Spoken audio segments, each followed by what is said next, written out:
The door nearly came off its hinges. Nathan Hayes had his rifle raised before his boots hit the floor, his heart slamming against his ribs in the particular way it only did when something was catastrophically wrong. 3 years back from the war, and his body still made that distinction, the cold readiness of a soldier, the hair-trigger instinct of a man who had watched too many people die in the dark. He stood in the center of his kitchen, shirtless, soaked to the bone from checking the horses not 20 minutes ago, and stared at the figure collapsed against his door frame. A woman, not just any woman. A woman with blood on her temple, mud caking her riding coat from shoulder to hem, and eyes green as Summer Creek water fixed on him with an expression that was equal parts relief and defiance, like she was grateful he existed and furious about it at the same time. "I need shelter," she said, not asking, stating it like a legal matter. Nathan did not lower the rifle. The storm behind her was something biblical. The year was 1874, deep in the Texas Panhandle, and when these flatland storms came rolling in off the Llano Estacado, they came without mercy. Lightning fractured the sky in white sheets.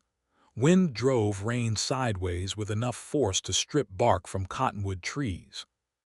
Thunder shook the window panes so hard Nathan half expected the glass to give way. But it was the woman who commanded his attention, because she was not simply a stranger brought to his door by bad weather. In her left hand, barely visible beneath the fold of her riding coat, was a leather satchel he recognized.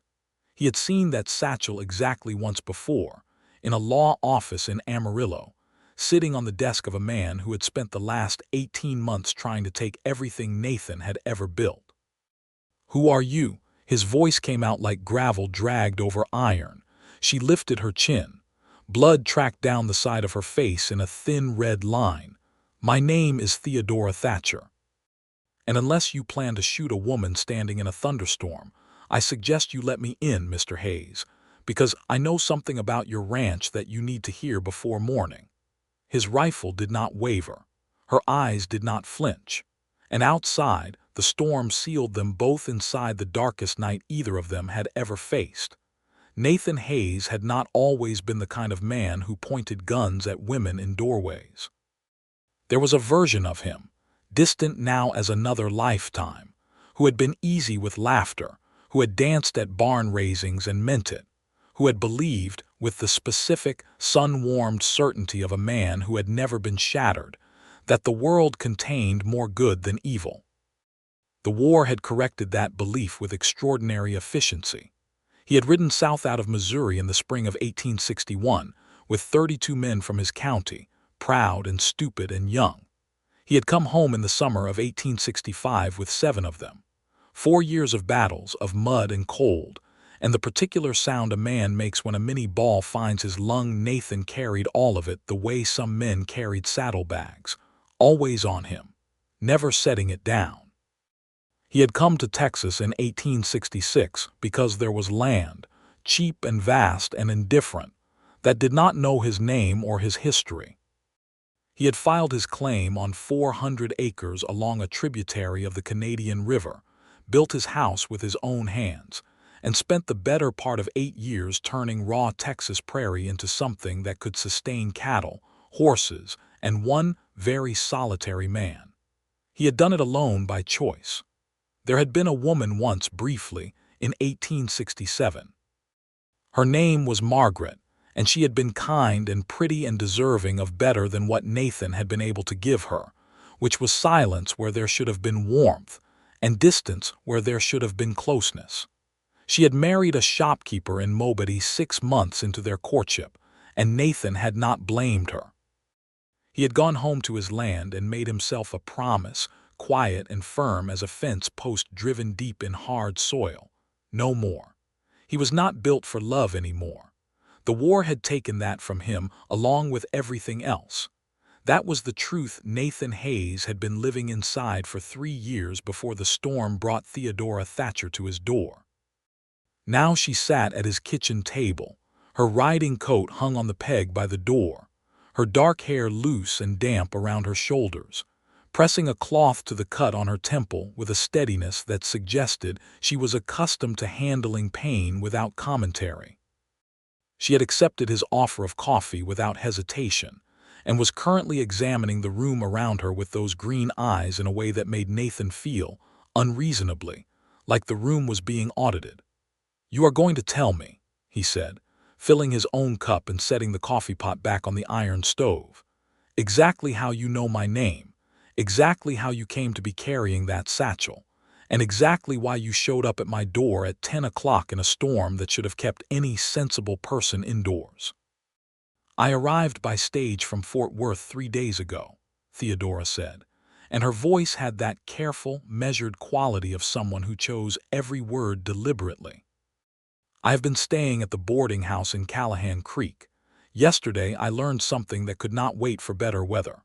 "What did you learn?" She set the cloth down. The cut on her temple had slowed to a dark smear. In the lamplight, Nathan could see she was probably 27, 28 older than he had initially thought in the doorway, and there was a self-possession in her face that only came from having navigated genuine difficulty. She was not some Eastern tourist who had wandered into the wrong county. She had been somewhere hard before this.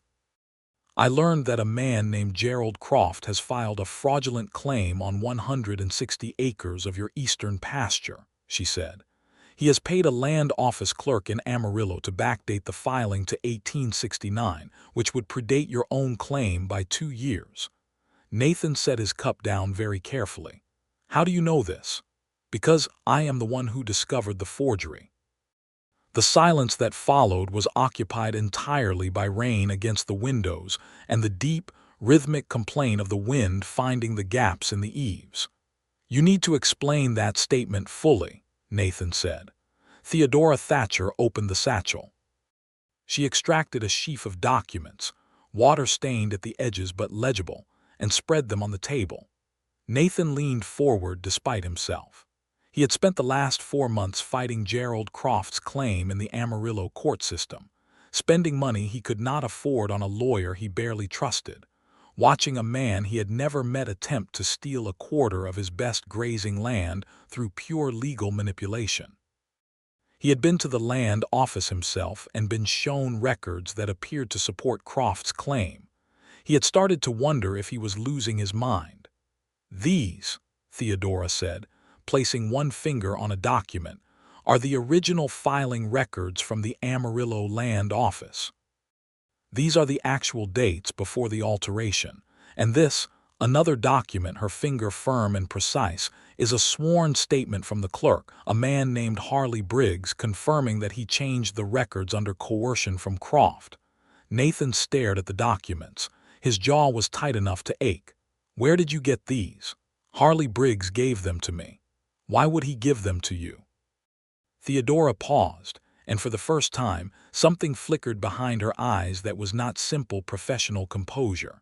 Something older and more complicated moved through her expression before she smoothed it away. "Because Harley Briggs is my uncle. And because Gerald Croft threatened to expose something about Harley's past if he did not comply with the forgery. When I arrived from Fort Worth and Harley realized there was someone he could trust, someone who could take these documents to the right people without Croft knowing, he gave them to me." "And why," Nathan said slowly, "are you the right person?" "Because I am a legal correspondent," she said. "I have been writing about land fraud in the Texas Panhandle for the Fort Worth Daily Gazette for the past 18 months. I know what these documents mean. I know how to use them.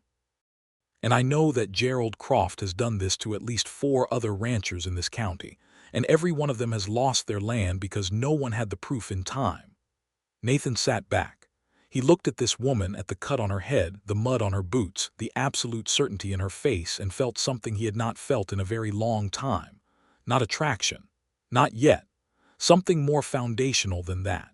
He felt, for the first time in months, like someone had handed him solid ground. "You rode out here in the storm," he said, "alone at night." "My horse spooked at a lightning strike about 3 miles from here," she said, and there was a dryness in her voice that was almost humor. "I hit the fence post when he threw me. That is the explanation for the head. And the horse. I imagine he is considerably drier than I am wherever he ended up. Nathan looked at her for a long moment. Then, against every fortified instinct he possessed, he said, "You cannot ride back to Callahan Creek in this storm. You will stay the night." Theodora Thatcher looked at him with those green eyes, measured and direct. "I was not planning to argue about that," she said. He showed her to the spare room, a small, practical space with a rope bed, a wool blanket, and a wash basin, and told her there was a change of dry clothes in the cedar chest that had belonged to a ranch hand who had moved on the previous spring. She thanked him with the same efficiency with which she had presented the legal documents, and Nathan went back to the kitchen and sat alone with the papers spread on the table and the storm carrying on outside like it had a personal grievance. He studied the documents for over an hour. He was not a formally educated man, but 8 years of fighting for his land had taught him more about property law than most attorneys knew, and what Theodora had placed before him was, as far as he could determine, exactly what she claimed it to be. The original filing dates, the clerk's sworn statement, Harley Briggs's signature, shaky but legible, and a notary seal from a justice of the peace in Callahan Creek. Gerald Croft's dark scheme, laid out in ink and paper as clear as a brand on a calf's flank. Nathan folded the documents carefully and put them back in the satchel. He banked the stove. He went to bed. He did not sleep. In the morning, the storm had passed and left behind it the particular crystalline silence that follows a hard Texas rain, a stillness so complete it felt like the land was holding its breath. Nathan was already at the stove making coffee and a pan of cornbread when he heard movement from the spare room. He told himself the small, involuntary alertness he felt was simply the natural response of a man who had lived alone for years and was unaccustomed to another person in the house. Theodora appeared in the kitchen doorway wearing the borrowed shirt, which was too large for her and gave her, somehow, an air of practical competence rather than dishevelment. Her dark hair was pinned back neatly. The cut on her temple had scabbed cleanly overnight. She looked rested and sharp, like a person who had made a deliberate decision to treat an unexpected catastrophe as a scheduled event. "Coffee is ready," Nathan said, without turning around. "Good morning," she said. He poured 2 cups. She sat at the table. They did not speak for a moment, and it was not the silence of 2 strangers with nothing to say. It was the silence of 2 people who both had a great deal to say and were choosing their approach with care. "I need to get to Amarillo," Theodora said finally. "I need to present these documents to the federal land commissioner before Croft realizes Harley has given them up. If Croft discovers they are gone before we file them, he has the resources to make Harley recant. Is Harley safe? He is at the boarding house. I have paid Mrs. Alderman to say he is ill and receiving no visitors. It will hold for a few days." Nathan turned to look at her fully. She was drinking her coffee and looking at the documents, and there was something in her profile, the set of her jaw, the slight furrow between her brows, that spoke of a woman who had been carrying a heavy thing for a long time and had gotten very good at making it look effortless. "You said Croft has done this to 4 other ranchers," Nathan said. "Who are they?" She named them. He knew 2 of the names: Amos Reed, a cattle man to the south who had relocated his family to Kansas the previous autumn after losing most of his acreage, and Bill Torrance, whose widow had sold her remaining property at a fraction of its value and gone to live with her daughter in Oklahoma Territory. The other 2 names he did not know, which meant they had come and gone from this county without leaving any impression, ground down to nothing by Croft's machinery before Nathan had ever encountered it. The knowledge settled in his chest like a hot coal. "I will take you to Amarillo," he said. Theodora looked up from the documents. "I can hire transport in Callahan Creek. Callahan Creek is 15 miles in the wrong direction. My land runs east. I know the terrain between here and Amarillo well enough to get us there in 2 days if we ride. Less if the road dried overnight and we can take the buckboard part of the way." He met her eyes. "I am also involved in this matter. That is my land those documents protect." She held his gaze for a moment. "All right," she said. Nathan saddled 2 horses, the recovered bay that had been saddled and waiting in the barn, and a solid gray mare he trusted for long travel, while Theodora revised a letter at his kitchen table that she intended to send by the first available messenger to her editor in Fort Worth. He watched her through the window once, not long, just a moment. She was bent over the paper with total concentration, her pen moving quickly, and the morning light caught the edge of her hair and the line of her shoulder, and Nathan looked away with a deliberateness that felt, if he were honest with himself, slightly alarming. He was not going to do this. He had promised himself. He went back to checking the saddle cinches. They set out by 8 in the morning under a sky washed clean and brilliant blue. The land after the rain was extraordinary, every grass blade lacquered with light, the clay soil orange and dark, the smell of wet earth and sage hanging in the cool air like something from a dream. Nathan rode with the satchel in his saddlebag and his rifle across his saddle bow, because he was not naive about what it would mean if Gerald Croft had people watching the roads. Theodora rode with the easy confidence of someone who had spent considerable time on horseback, which surprised him slightly. He had half expected an Eastern woman to sit stiffly on a horse and require assistance she would resent. Instead, she matched his pace without effort, sitting in the saddle with relaxed authority, and when they hit the first rough stretch of post-storm trail, she navigated it with competence. "How long have you been in Fort Worth?" he asked, about 2 hours into the ride, when the silence had shifted from professional distance to something that was simply 2 people riding together. 4 years, she said. "I came from Ohio. My father was a newspaper editor in Columbus. He taught me to read a legal document before I could read a novel. And you came to Texas to write about land fraud."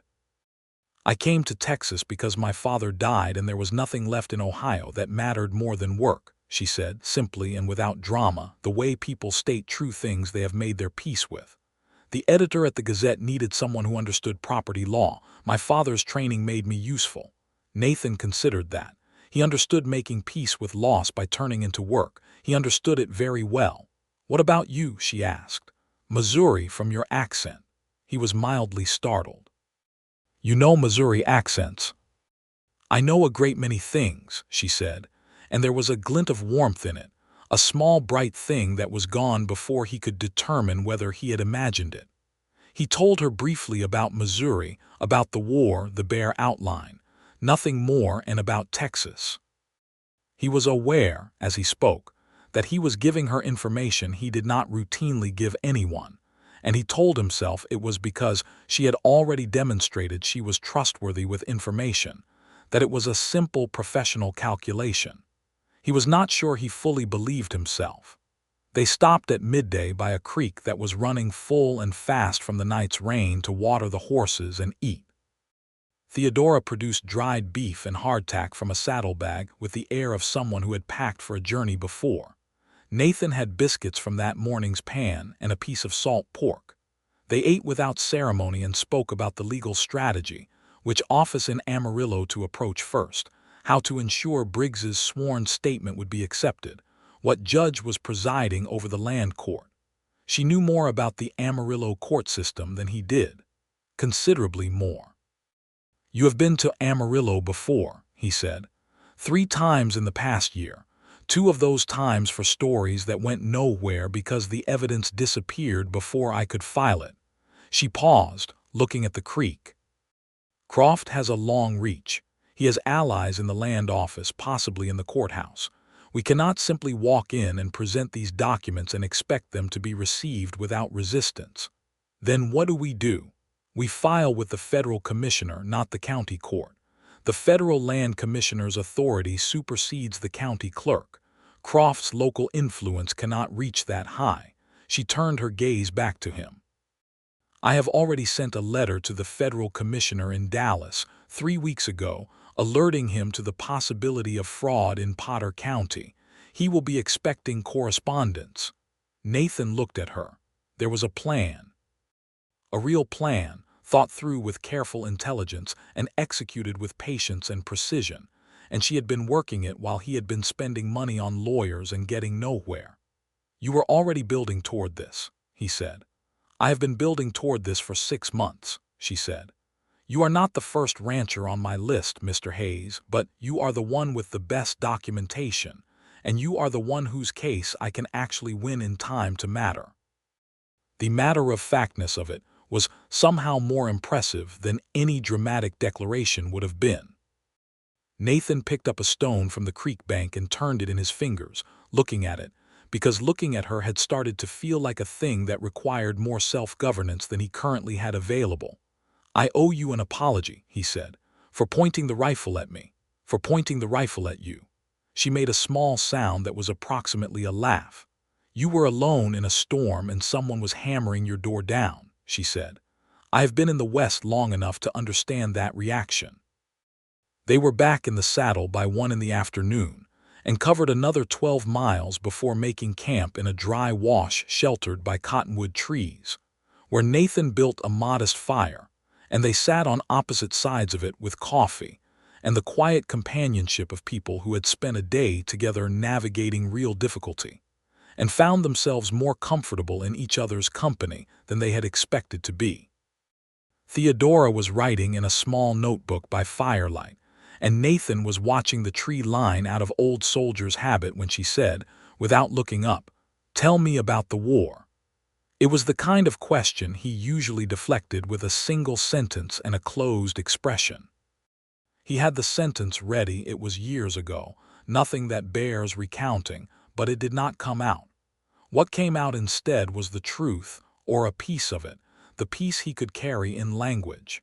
He told her about the winter of 1862, about a farm in Tennessee where his regiment had sheltered in February, and an old man who had given them his firewood and his last ham because he believed in the Union, and how Nathan had returned 2 years later and found the farm burned, and the old man's grave at the edge of the field. He told her about his best friend, a man named Thomas Carey from Hannibal, who had died in his arms at Shiloh with such a strange expression on his face. Not fear, exactly, but the expression of someone surprised by a fact they should have anticipated, and how Nathan had never quite been able to shake that expression from his memory.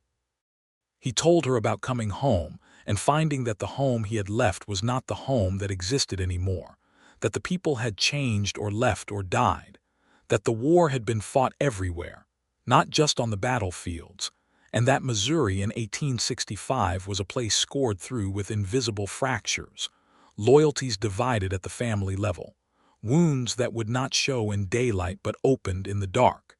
He had not intended to say any of this. He heard himself saying it and felt simultaneously exposed and strangely lighter. Theodora listened without interrupting. When he stopped, she was quiet for a moment, her notebook closed in her hands. "You came to Texas to find something that the war had not touched," she said. "Yes." "Did you find it?" He thought of the land. The 400 acres of grass and sky and the particular quality of light in the Texas Panhandle at first light, when the whole world went gold and the cattle moved through it slowly like dark ships. He thought of the house he had built timber by timber, the well he had dug, the seasons of work laid in the earth like roots. "Mostly," he said. And then Croft came. And then Croft came. Theodora looked at the fire. "Injustice has a way of finding people who have already paid their dues," she said quietly. "As though suffering entitles a man to no peace whatsoever." The directness of her anger on his behalf did something unexpected to Nathan's chest. He had spent so many months fighting this battle alone, with lawyers who were professionally sympathetic and neighbors who were privately sorry but had their own troubles, and the simple, uncomplicated fury in Theodora's voice. This woman who owed him nothing, who had ridden through a storm and taken a blow to the head and crossed the Texas Panhandle on horseback purely because injustice was not something she was willing to tolerate, was something he did not have an immediate category for. He put more wood on the fire and said, "You should sleep. Long day tomorrow." She nodded and settled into her bedroll without argument.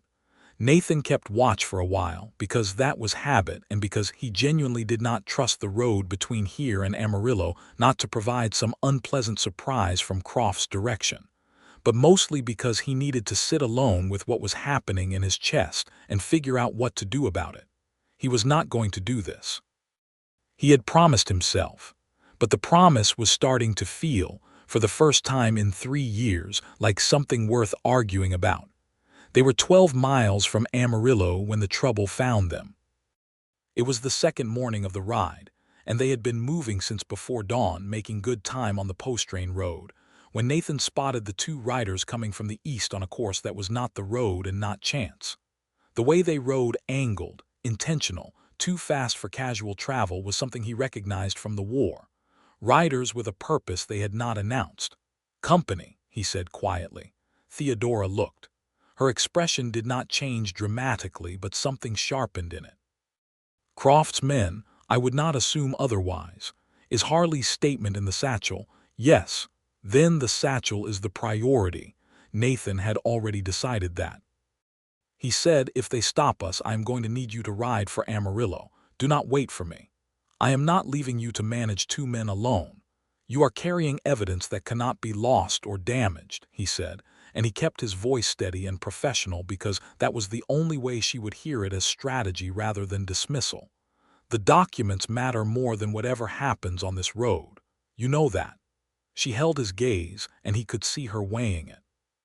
The independent part of her wanted to argue. The intelligent part won. "All right," she said, "but only if they make a move." The 2 riders intercepted them on the open road with the confidence of men who had been told they would not face serious resistance.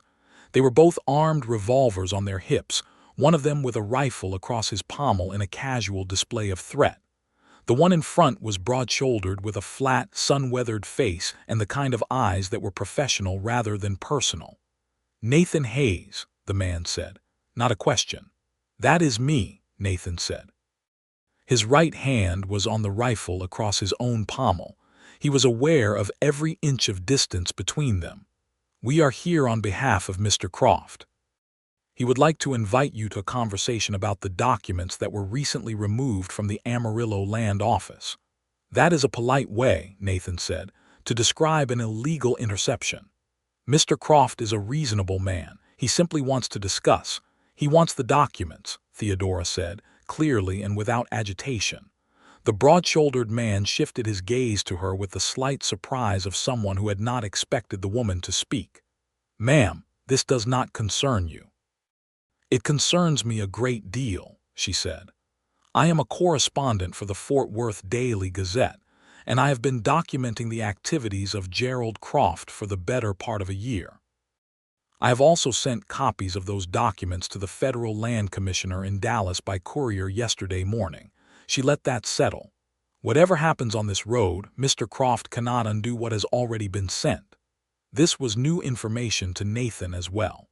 He did not show it, but he filed it with the careful attention it deserved. She had been working 2 steps ahead since before they had met.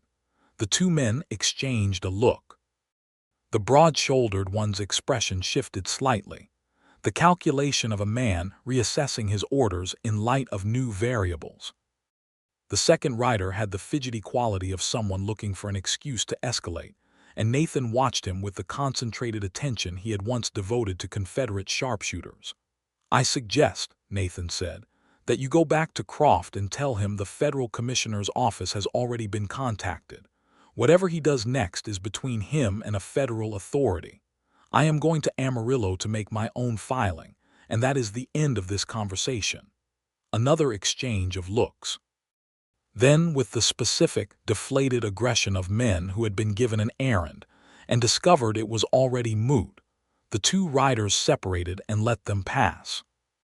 Nathan rode without looking back for a full quarter-mile. Beside him, Theodora was quiet, straight in the saddle, giving away nothing. "You sent a copy of the documents to Dallas," he said. "I had 2 sets made by the Justice of the Peace before I left Callahan Creek," she said. "1 set for you, 1 set for the Federal Commissioner." "You did not tell me that." "I did not know if I could trust you completely," she said. "I knew you were not working with Croft, but trust is not a binary state." It accumulates. He could not argue with that. He also could not argue with the evidence that her preparation had quite possibly just saved both of their lives, or at minimum saved the documents from confiscation on an empty road 12 miles from any witness. "I think," he said carefully, "that you may be the most strategically capable person I have encountered in some years." She turned to look at him, and for a moment, just one, brief and brilliant as that lightning the night before, she smiled. A real smile, not the careful professional expression she generally deployed, but something warmer and more private, belonging to a person who was pleased and not entirely accustomed to having her capabilities recognized plainly. It landed somewhere in Nathan's chest and did not leave. Amarillo in 1874 was a town in the act of becoming, with all the noise and dust and improvisation that process entailed. The streets around the land office were busy with cattlemen, lawyers, and the assorted commerce of a county seat that had grown faster than its infrastructure. Nathan had been here enough times to navigate it without difficulty, and he followed Theodora through it with the awareness that she moved through this town with the confidence of someone who knew exactly where she was going and what she would do when she got there. The Federal Land Commissioner's office was located in a building on the north side of the main street, federal bunting faded by sun and wind over its door. Inside, a clerk looked up from his desk with the wary expression of a man accustomed to agitated ranchers. "I need to see Commissioner Addis," Theodora said. "My name is Theodora Thatcher. I sent a letter 3 weeks ago from Fort Worth regarding fraudulent land claims in Potter County. He should be expecting this." The clerk disappeared. They waited. Nathan stood with the satchel under his arm and looked at a map of Potter County on the wall, finding his own land on it, the eastern boundary in question clearly marked. Seeing it on a federal map with his own name on the filing made something in his gut clench with a particular mixture of fear and determination. Commissioner Addis was a tall man in his 50s with the attentive eyes of a former lawyer and the slightly weary patience of a federal official who had seen most varieties of human dishonesty. He shook Theodora's hand first, then Nathan's, and led them into his office, where he shut the door and indicated chairs. "Miss Thatcher," he said, "your letter was detailed and concerning. You indicated you would be bringing documentation." "I have it here," she said, opening the satchel. What followed was 2 hours of meticulous examination. Commissioner Addis read every document with the focused attention of a man who understood their implications. He asked precise questions about the notary seal, about Briggs's current location, about the chain of custody of the documents from the land office to Theodora's hands. He asked Nathan about his original filing dates and cross-referenced them against the federal records in his own office. Outside, Amarillo went about its business. Inside that office, Nathan Hayes watched his land being systematically restored to him by 2 hours of careful, patient, legally rigorous work, and he was aware in a way he could not fully suppress that most of that work was being done by a woman who had bled for this in a thunderstorm and never once complained about the cost. At the end of the 2 hours, Commissioner Addis set down the last document and looked at both of them. "The fraudulent alterations are clear," he said. "The original filing dates confirm Mr. Hayes's prior claim.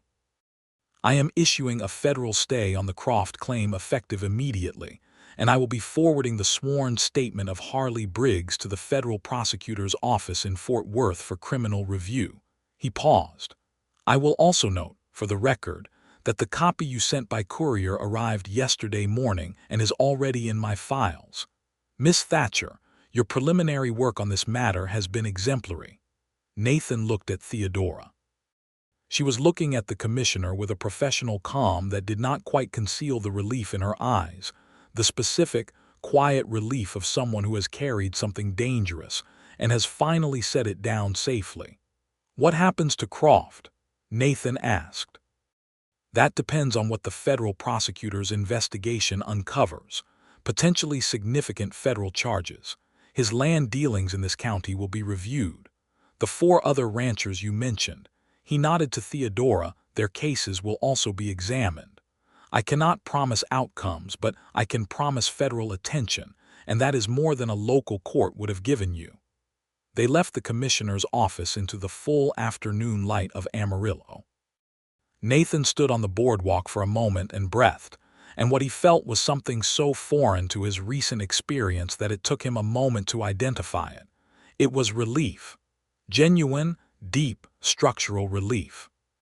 The thing that had been pressing on him for 4 months, the threat, the litigation, the fear of losing the land he had built with his own hands and his own blood was not entirely resolved, but its resolution was in motion, and the ground felt solid under him in a way it had not in a long time. He turned to Theodora. She was standing a few feet away, looking at the street with that private look she got when she was recalibrating. "You saved my ranch," he said. She looked at him. "The documents saved your ranch. You brought the documents through a storm with a head wound." She almost smiled again. It was a very small head wound. "Theodora." She looked at him more fully at the sound of her name said plainly, and he was aware that it was the first time he had used it, that he had been Mr. Hayes and Miss Thatcher the entire journey, and the formality had been a kind of useful distance that he was now deliberately closing. "Thank you," he said. And he meant it in the way a person means something when there are no better words available, meaning it with his whole self, the way he had not meant much of anything in a very long time. She met his gaze. "You are welcome," she said quietly. They stayed the night at a respectable hotel in Amarillo, separate rooms. The proprietress noted with professional precision, and met for dinner in the hotel dining room, where they ate real food for the first time in 2 days and drank coffee that was considerably better than Nathan's camp brew, and the conversation shifted. Not away from serious things, but sideways from them, into the kind of talk that happens between two people who have established trust through difficulty, and are discovering, with some surprise, that they are also simply interested in each other. She told him about Ohio winters and the smell of a newspaper press room, and the first time she had published an article under her own name rather than her father's. She told him about arriving in Fort Worth and finding it equal parts terrifying and invigorating, a city with ambition and no grace yet, like a young man in his first good suit. She laughed when she said it, a real laugh, unguarded, and it was a good sound, warm and a little unexpected, and Nathan felt something that he had been carefully not feeling for 3 years make a quiet, insistent push against the walls he had built around it. He told her things he had not told anyone. About the reasons he had left Missouri that went beyond the general devastation of the war. About the specific, private devastation of discovering that the woman he had believed was waiting for him had not waited, had married his older brother in 1864 in a letter that reached Nathan 6 months after the fact, reading it in a muddy camp in Georgia with all the feeling in him going very still and very cold. About carrying that particular betrayal for years alongside all the others, not with dramatic grief, but with the quiet, grinding finality of a man who had conclusively learned something about himself that he could not unlearn. "What did you learn?" Theodora asked. "That I could not afford to need someone again," he said. "That needing people was a liability I could not carry." She was quiet for a moment. "That is a very rational response to having been hurt," she said, "and a very effective way of making sure you spend the rest of your life alone." The directness of it startled him, and the precision of it. She was not being unkind.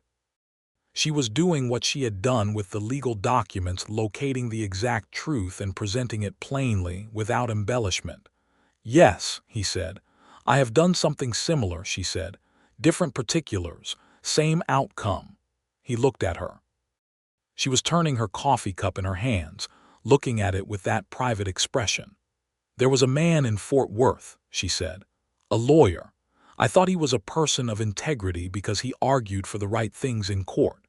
It took me a considerable time to understand that arguing for the right things is not the same as being committed to them, and that a man can say very convincing things about justice while operating exclusively in his own interest." She paused. By the time I understood the distinction, I had told him things I would have preferred to keep to myself. That was 2 years ago. And since then I have kept company with legal documents, which are considerably less complicated. Nathan looked at her, and the sudden, unexpected tenderness he felt for this woman, for her intelligence and her directness and her perfectly calibrated self-protectiveness, and the way she had ridden through a storm and bled on his doorstep for something that was right, was so large and so surprising that he simply sat with it for a moment, not trying to categorize or dismiss it, just let it exist. "Theodora," he said. She looked up from her coffee cup. "I have been trying not to," he stopped, tried again. "I am not a man who is easy to know, I am aware of that. I am not certain I have anything to offer that would be worth," he stopped again, with the frustration of a man who is precise with his hands and his land and his rifle, but has no precision available for this particular conversation. She was watching him with those green eyes, not rushing him, not saving him from it, just watching with an expression that had gone very still and very attentive. "I would like to know you better," he said finally. "I would like, if you were willing, to have the opportunity to find out whether this is what it seems like." "What does it seem like?" she asked, and there was nothing coy in it. She genuinely wanted to know how he would name it. "Something I did not expect," he said. "Something I had told myself was no longer possible for me." Theodora set her coffee cup down. She looked at him for a long, measured moment, and he could see something working in her face, the same careful, intelligent consideration she brought to everything, weighing something. Then something settled in her expression, a decision made. "I am going to be in Callahan Creek for at least another week," she said. "I need to ensure Harley is safe, and I need to file my story." After that, she paused. "I am not averse to returning to the area. The Panhandle has more stories than I have written." It was not the declaration of a romantic novel, and neither of them were the kind of people who would have meant it if it had been. It was Theodora Thatcher offering, in the vocabulary she trusted, an opening, a path forward, a door left unlocked. "Then I will be in Callahan Creek next Saturday," Nathan said. "If you are still there." "I will still be there," she said. They rode back toward Nathan's ranch the next morning, parting at the fork where the Callahan Creek road diverged from the road east. He watched her ride toward town, straight in the saddle, dark hair pinned under a practical hat, the borrowed rifle that he had insisted she carry across her pommel, and felt something in him that had been closed and locked and painted over shift unmistakably toward open. He went home to his ranch. He checked his cattle, and repaired the gate the storm had damaged, and mucked out the barn, and did all the ordinary work that constituted a life. But the days were different in a way he had not anticipated. The solitude that had felt for 3 years like a deliberate, appropriate condition now had a quality of absence to it, a shape in the silence where something was missing, and Nathan Hayes was honest enough with himself to know what the shape was. On Thursday, Harley Briggs was quietly moved from the Callahan Creek boarding house to a more secure location by the federal commissioner's agent, who arrived from Amarillo with a warrant and 2 deputy marshals.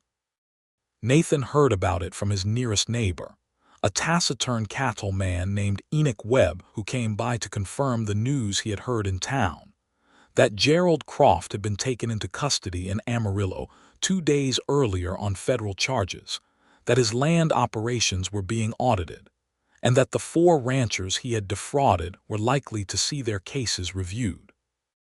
Nathan took this news in on his porch in the late afternoon light, and found that what he felt was not triumphant so much as deeply, structurally tired.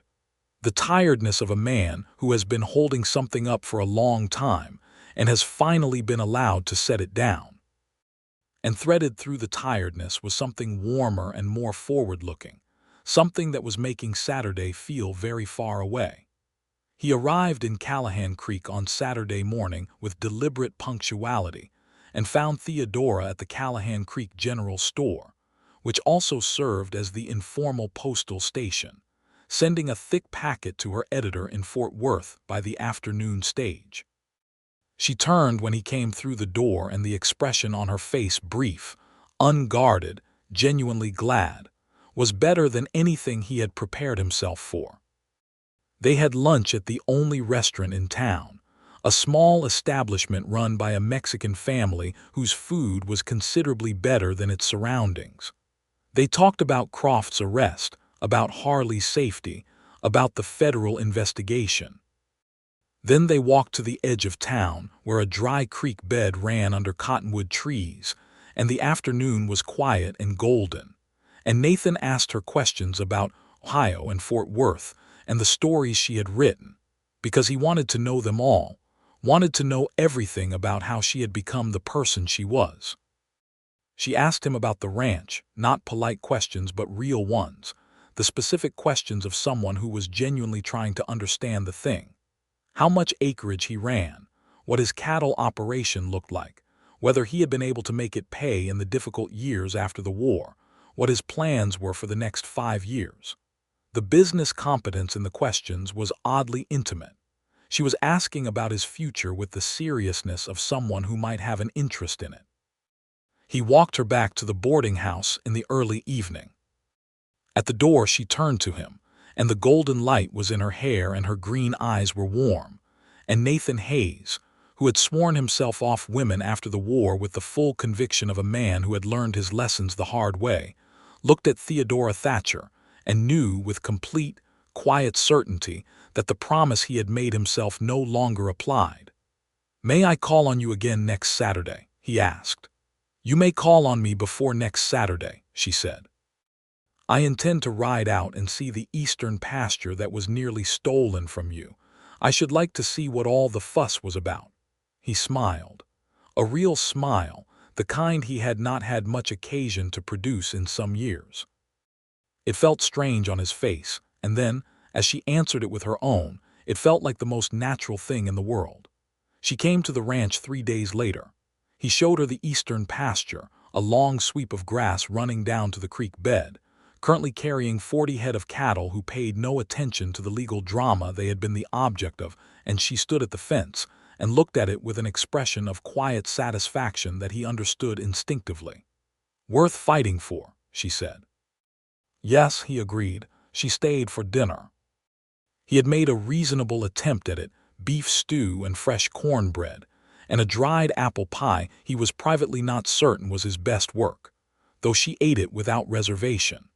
They sat on the porch afterward in the long Texas dusk and listened to the night birds starting up and the distant low commentary of the cattle, and it was one of the best evenings Nathan Hayes could remember having in a very long time. Perhaps the best. At some point in the growing dark, she had tilted her head back to look at the stars, and the line of her throat and jaw in the last pale light was so affecting that Nathan looked away from it quickly and fixed his gaze on the middle distance, which helped not at all. "Nathan," she said. "I am going to Fort Worth next week to submit this story in person and file additional documentation with the federal prosecutor's office." She paused. "I will be gone approximately 2 weeks." Something in his chest contracted. He kept his voice even. "I see. After that," she said, "I have no fixed assignment. My editor has given me latitude on the next piece." She was still looking at the stars. "I have been considering the proposition that the Panhandle has considerably more stories to tell and that Callahan Creek might be a reasonable base of operations." He was quiet for a moment. "How reasonable?" She lowered her gaze from the stars to him, direct and unhurried. "Reasonably reasonable," she said, "if there were sufficient reason." Nathan turned to look at her fully. She was looking at him with an expression that was open and honest and slightly vulnerable in a way that cost her something. Because Theodora Thatcher was not a person who made herself easily vulnerable, and he understood what it meant that she was doing it now. "I would consider it a very considerable reason," he said, "if you came back." She smiled, and this time the smile was full and real and warmed her whole face. "Then I will come back," she said. She left for Fort Worth on a Thursday, and the 2 weeks of her absence were the longest Nathan had experienced since the months after the war when time had moved with the particular slowness of desolation. He was aware of how absurd this was and did not care. He worked. He fixed fences. He attended to the horses and the cattle, and the 100 small mechanical tasks of running 400 acres alone. And he thought about Theodora Thatcher with a regularity that would have alarmed him 3 months ago and now simply seemed like an accurate reflection of reality. She wrote to him from Fort Worth. 2 letters, both characteristically direct, one about the federal prosecutor's response to the Croft documentation, which was promising and detailed, and one that was, beneath its professional surface, something warmer. She described Fort Worth in a way that suggested she was seeing it through comparative eyes, measuring it against something, and at the end of the second letter she wrote, "The Panhandle has better stars." He read that sentence 4 times. She came back on the stage on a Tuesday afternoon, and Nathan was at the Callahan Creek Stage Depot because he had known the stage schedule and had made no pretense to himself of doing anything other than being there when it arrived. She stepped down from the stage with her traveling case and her notebook satchel and the particular self-contained competence that was entirely her, and she saw him standing there, and the expression that crossed her face was one of undisguised gladness. "You are here," she said. "I am here," he said. She had arranged to rent a room in Callahan Creek for the foreseeable future, establishing herself as the Panhandle correspondent for the Fort Worth Daily Gazette. Nathan visited her in town. She visited him at the ranch. The courtship that developed between them was shaped by both of their natures, unhurried and honest and built on conversation and the steady accumulation of demonstrated character. They were 2 people who had both been damaged by trusting unwisely, and they moved toward each other with the careful attention of people who intended to get it right this time. But it moved. That was the thing. Despite caution, despite Nathan's fortified instincts and Theodora's hard-won self-protection, it moved. Because some things cannot be indefinitely contained when the conditions are right, when 2 people are genuinely, fundamentally suited to each other in the ways that matter, when they have already proven to each other under real pressure that they are trustworthy. 6 weeks after her return, on a Sunday afternoon when the autumn had arrived and turned the grass golden and the air had that particular bright cold clarity of Texas October, they were riding the perimeter of the eastern pasture, now fully, legally, federally confirmed as Nathan's, when he stopped his horse and turned to face her. She stopped too, looked at him with those green eyes. "I have been thinking," he said. "I know," she said. "You have had the look of a man thinking for about a week. That is disconcerting." "I am observant," she said. "It is occupational." Nathan took a breath of cold October air. "I have been thinking that I do not want to continue operating on the assumption that this is temporary," he said. "That you are going to leave for another assignment and I am going to go back to what this was before. I do not want to do that." She held his gaze, waiting. "I am asking you to consider something permanent," he said. "I am asking you," he stopped. The words were not complicated, but they mattered too much to say carelessly. "Theodora, I am asking you to marry me." The silence lasted exactly long enough to make his heart perform several uncomfortable maneuvers. Then she said, "I have been thinking the same thing." "Is that a yes?" "It is very much a yes," she said, and she said it with such directness and warmth that the years of self-imposed isolation felt like something that had happened to a different man, a man Nathan could look back at with compassion but no longer inhabit. He reached across the space between their horses and took her hand, and she held it without ceremony, and they sat there in the golden October light on the edge of his hard-won land, and whatever the war had taken from him, whatever the years of solitude had cost him, he found that he did not feel the loss of it anymore. He felt, instead, the clean and startling weight of something new.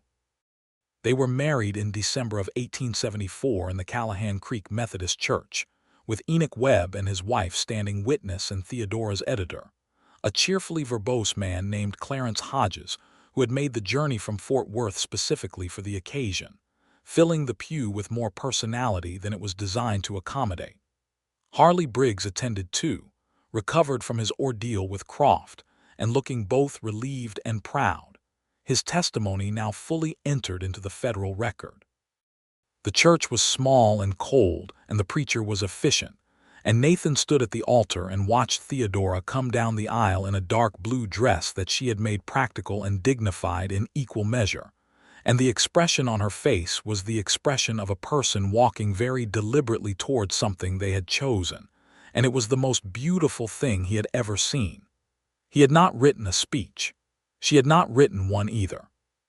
They exchanged the traditional vows, which turned out to be sufficient, because what they meant by those words filled them beyond the capacity of any additional language. They drove back to the ranch in the buckboard in the gathering dark of a December evening, and Theodora sat beside him on the seat and took his arm, and they went home. The winter of 1874 into 1875 settled around the ranch with the deep quiet of settled snow. They learned each other in the slow, specific way of people sharing a space and a life.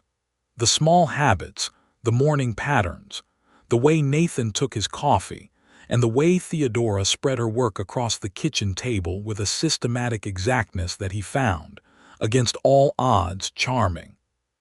She continued to write for the Gazette from the ranch, riding into Callahan Creek to send her dispatches and collect correspondence, and her presence in the house was such a complete alteration of the atmosphere that Nathan sometimes stood in the kitchen doorway and felt the change as a physical thing, a warmth that had no relationship to the temperature. He did not tell her that because he was still Nathan Hayes, and some things he expressed in action rather than declaration. In the wood he split and stacked before she asked. In the lamp he lit in the window on the evenings she returned from town.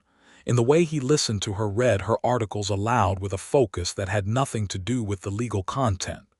But she knew. She was observant, and she knew him, and she did not require declarations. She expressed herself in kind, in the way she remembered the things he told her and asked the right questions, in the stories she wrote that were partly made possible by his knowledge of the land and the people on it, in the way she sat beside him on the porch in the evenings and was simply present, fully and deliberately there.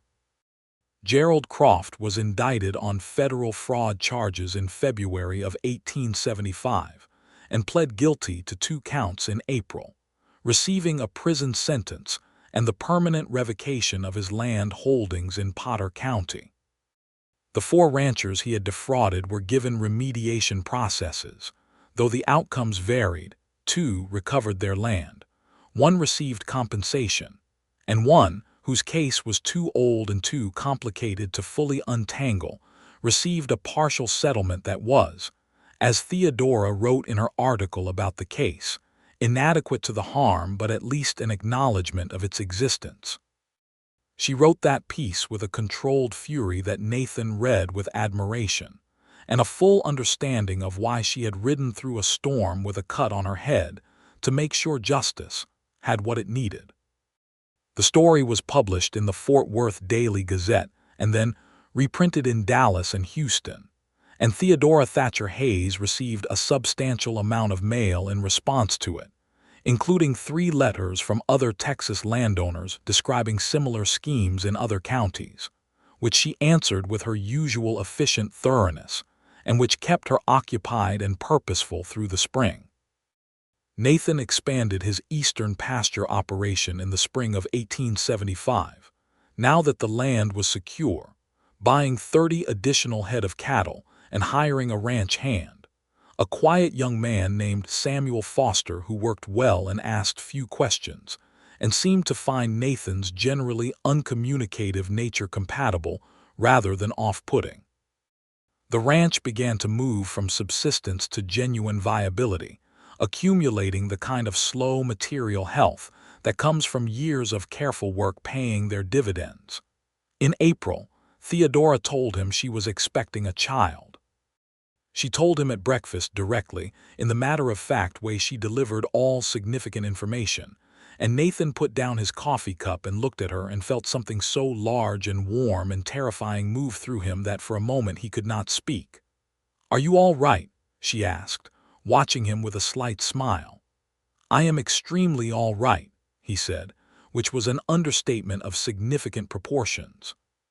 She came around the table, and he stood up and held her with the careful intensity of a man who has been handed something precious, and is aware of how badly things can go in this world, and has decided to hold on to this one tightly, and not let go. "We are going to be good at this," she said quietly against his shoulder. "Yes," he said, and he believed it. The pregnancy was uncomplicated by the standards of frontier life in 1875, which was to say it was difficult and demanding, and Theodora managed it with the same practical competence she brought to everything, continuing to write and ride and work at a modified pace, while Nathan watched her with a vigilance he tried to make unobtrusive and largely failed at, which she tolerated with good humor. She rode into Callahan Creek for the last time in late October, and after that stayed close to the ranch, where Mrs. Enoch Webb, a capable woman who had birthed 5 children of her own and attended half the births in the county, came to stay in the final weeks.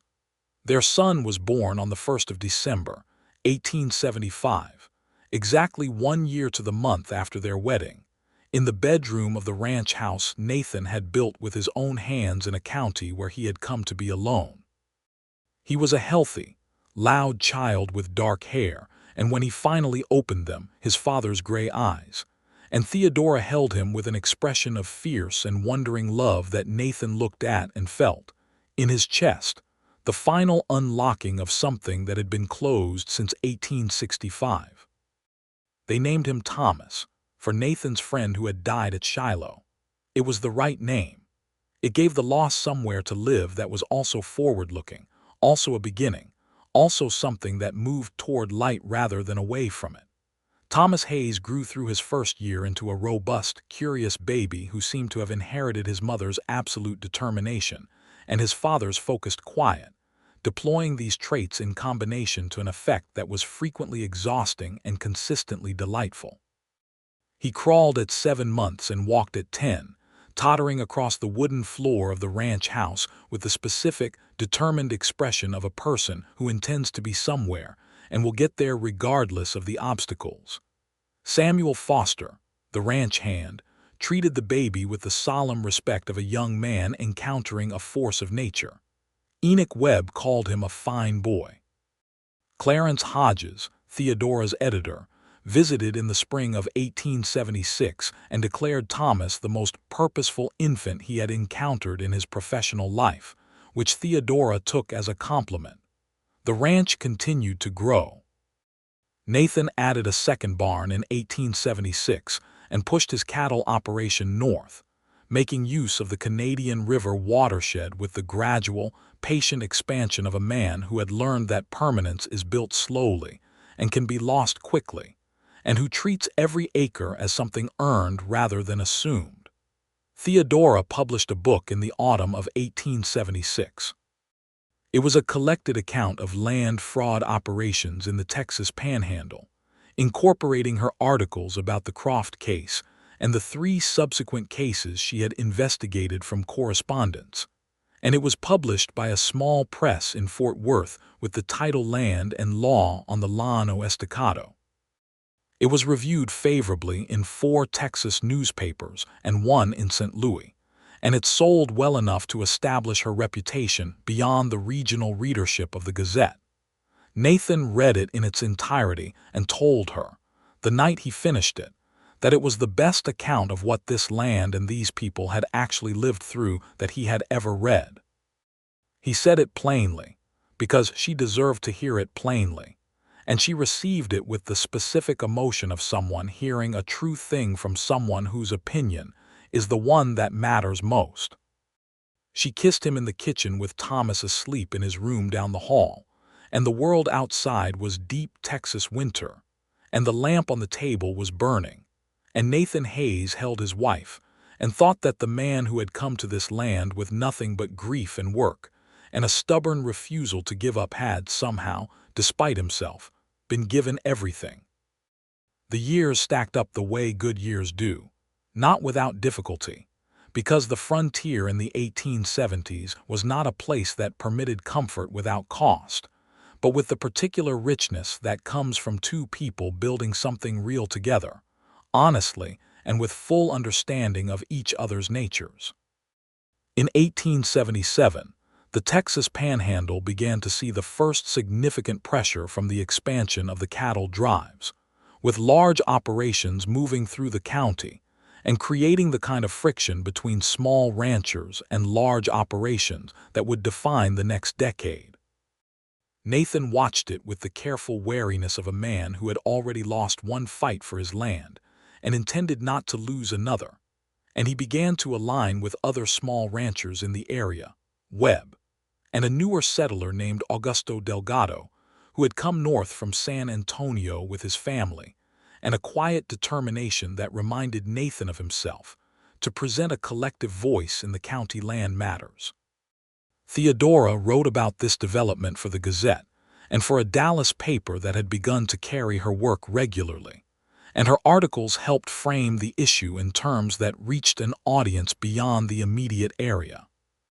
She was building a reputation as the most thorough and reliable reporter on Texas land rights in the state, and Nathan was proud of her with a fullness and specificity that he expressed by making sure the house was quiet when she needed to write, and by reading everything she produced with the complete attention it deserved, and by never, not once, suggesting that what she did was less important than what he did, because it was not.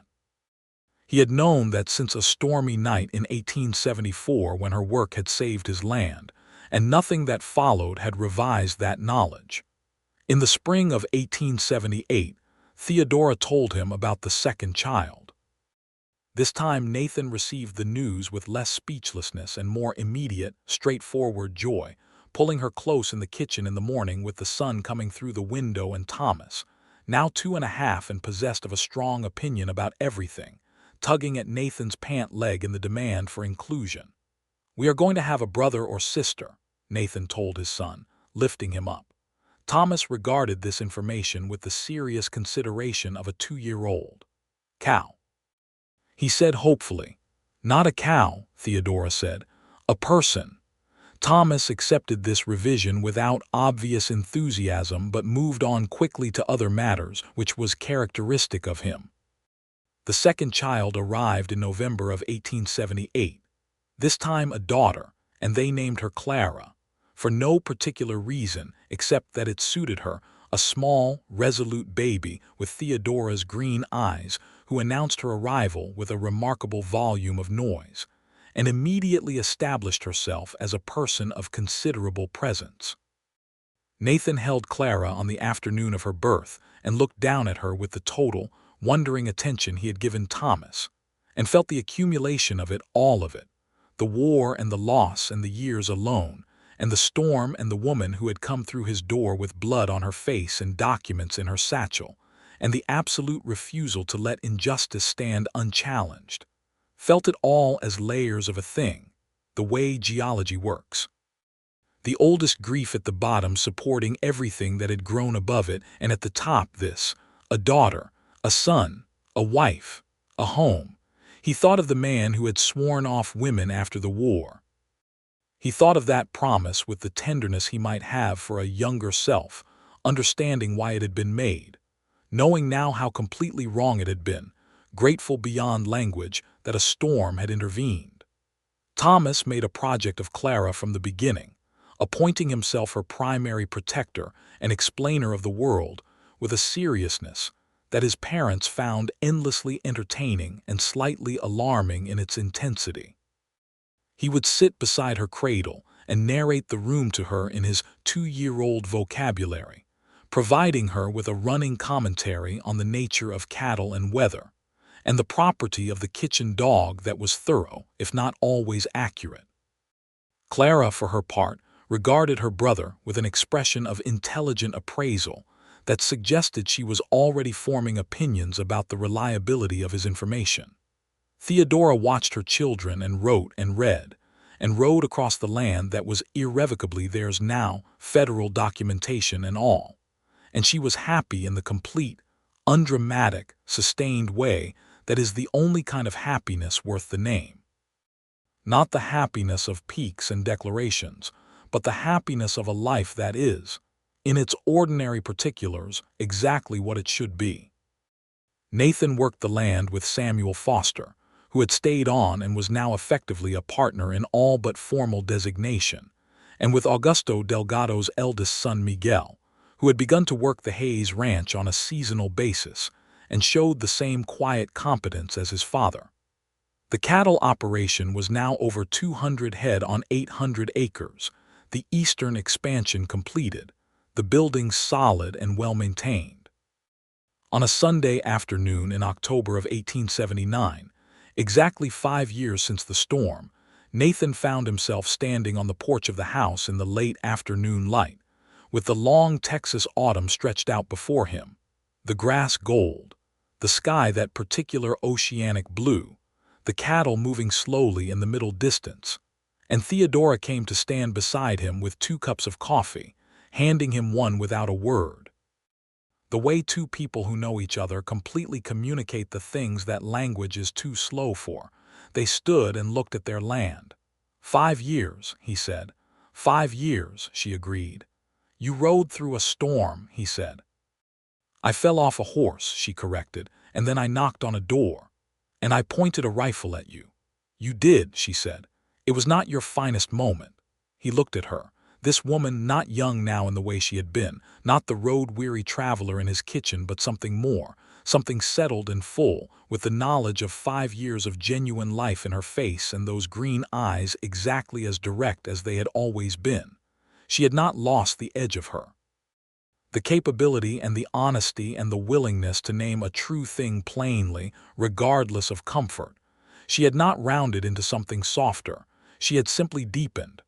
I love you, he said. He said it plainly, the way she appreciated things said. She turned to look at him. The autumn light was in her hair. I know, she said. And then in the same tone, I love you, Nathan. He put his arm around her, and she leaned into him, and they stood on the porch of the house he had built with his own hands on the land he had fought for with everything he had. And the coffee was warm, and the evening was coming in slowly, and Thomas could be heard from somewhere behind the barn creating some variety of small, noisy adventure. And Clara was asleep inside with Mrs. Webb sitting nearby. And the world was exactly what it was, not without danger, not without history. Not simple but sound. Solid, built from real things by people who meant them. Nathan thought about the promises he had made himself after the war. The careful, protective shutting down of everything he had been afraid to risk again. He had made those promises in good faith, from a real place of damage, and they had served him through the hardest years. He did not regret them. But he was grateful, in a way that he carried quietly and deeply and would carry for the rest of his life. That a storm had come when it came, that the rain had been hard and the night had been dark, that the door had been close enough to the road that a thrown horse and a stubborn woman had found it. That the world, occasionally, despite all evidence, provides exactly what you need precisely when you are most certain you need nothing at all. In the years that followed, the Hayes Ranch became a landmark in Potter County, not in any dramatic sense, but in the settled, reliable way of things that have endured. Theodora's reputation continued to grow, her work on land rights and frontier justice reaching audiences across Texas and into the national press, read in eastern cities by people who had never seen the Llano Estacado, but understood, through her words, what it meant to fight for ground you had built your life on. Nathan's cattle operation provided the stability that allowed her work its freedom, and her work provided the income that allowed the ranch its expansion, and it was a genuine partnership in the full sense of the word, each person's strength making the other's possible.